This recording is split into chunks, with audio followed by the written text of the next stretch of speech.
Good morning. Happy Easter Sunday.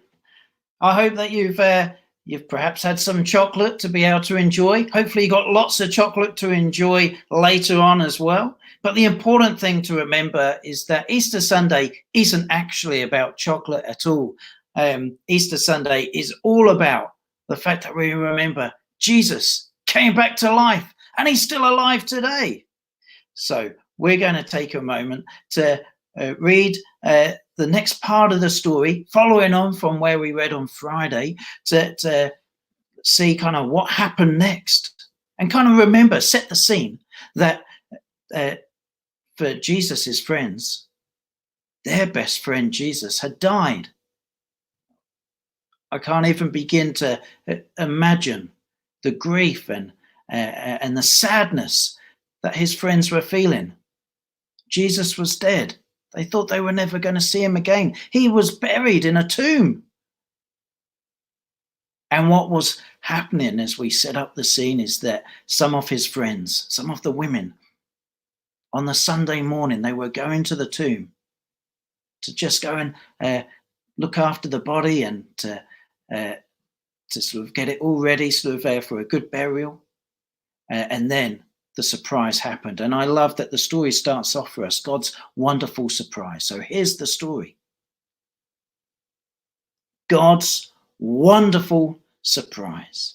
Jesus's friends, they were sad. They would never see their best friend again. How could this happen? Wasn't Jesus the rescuer, the King God had promised? It wasn't supposed to end like this. Yes, but whoever said anything about the end? Just before sunrise, on the third day, God sent an earthquake and an angel from heaven. When the guards saw the angel, they fell down with fright. The angel rolled the huge stone away, sat on top of it, and waited. At the first glimmer of dawn, Mary Magdalene and other women headed to the tomb to wash Jesus' body. The early morning sun slanted through the ancient olive trees, drops of dew glittering on leaves and grasses, little tears everywhere. The friends walked quietly along the hilly path, through the olive groves, until they reached the tomb, and immediately noticed something odd. It was wide open. They peered through the opening into the dark tomb. But wait, Jesus' body was gone. And something else. A shining man was there, with clothes made from lightning. Don't be scared, the angel said. But they couldn't help it.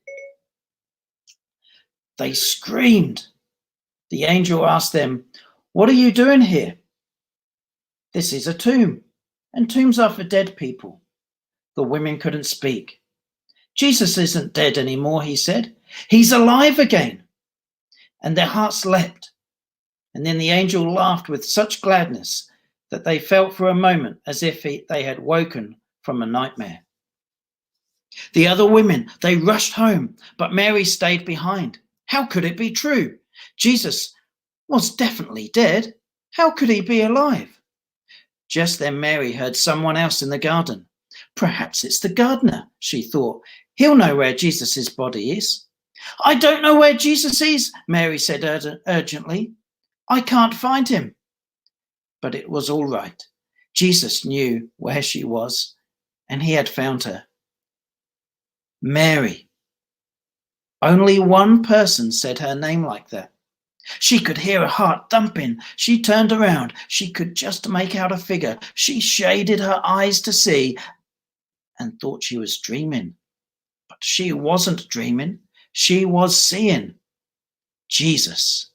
Mary fell to the ground. Sudden tears filled her eyes and great sobs shook her whole body. And all she wanted in that moment was to cling to Jesus and never let him go. "You'll be able to hold on to me later," Jesus said gently, "and always be close to me. But now, go and tell the others that I'm alive." Mary ran and ran and ran all the way to the city. She had never ran so fast or so far in all her life. She felt she could have run forever. She didn't even feel like her feet had touched the ground. The sun, it seemed to be dancing and gleaming and bounding across the sky, racing with her and shining brighter than she could ever remember in the clear, fresh air. And it seemed to her that morning as she ran, almost as if the whole world had been made anew, almost as if the whole world was singing for joy. The trees, tiny sounds in the grass, the birds, her heart. Was God really making everything sad come untrue? Was he really, was he making even death come untrue? She couldn't wait to tell Jesus' friends. They won't believe it, she laughed. She was right, of course. I love the end of that story. And of course, it's not a story. It really happened 2,000 years ago. On the third day after Jesus had died, he came back to life.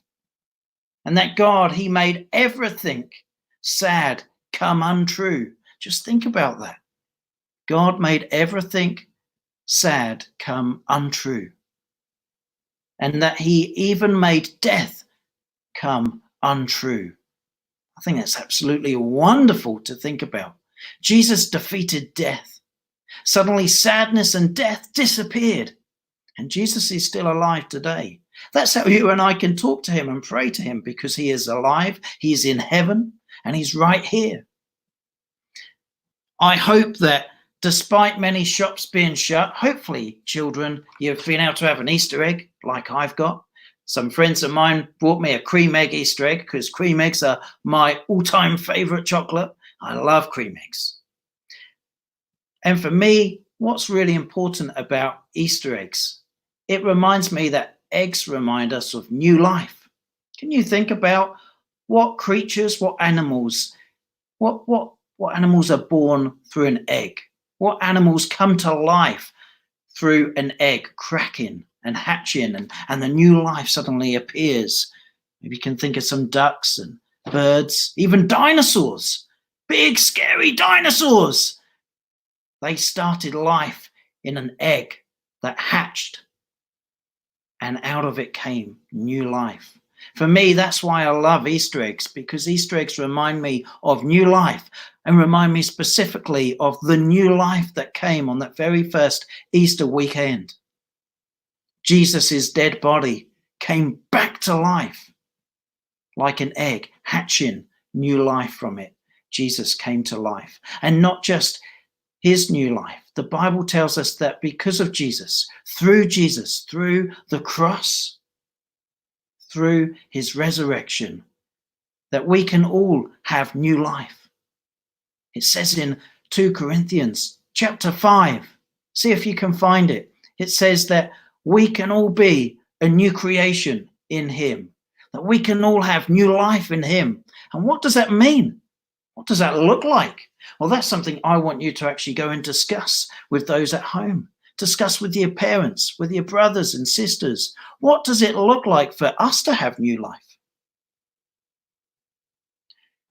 Also, I would like to challenge you to perhaps get some hard-boiled eggs. Maybe get your parents to help you do that. And maybe you might be able to do a better job than this one, is have a look at decorating some eggs. Maybe you can draw Jesus, the face of Jesus, being alive. Maybe you could get a whole load of hard-boiled eggs, and you can get some colourful paints and some pens and pencils, and you can decorate them with all colours that make you think of new life. And maybe today you can spend by decorating eggs and drawing pictures and doing things that remind you of new life. And as you do it, as I say, think about the new life of Jesus, and think about what does it look like for us to have new life. And I hope you get to enjoy some Easter eggs. So have a great day. Happy Easter. And I look forward to being in touch with you with another story later on in the week. Goodbye.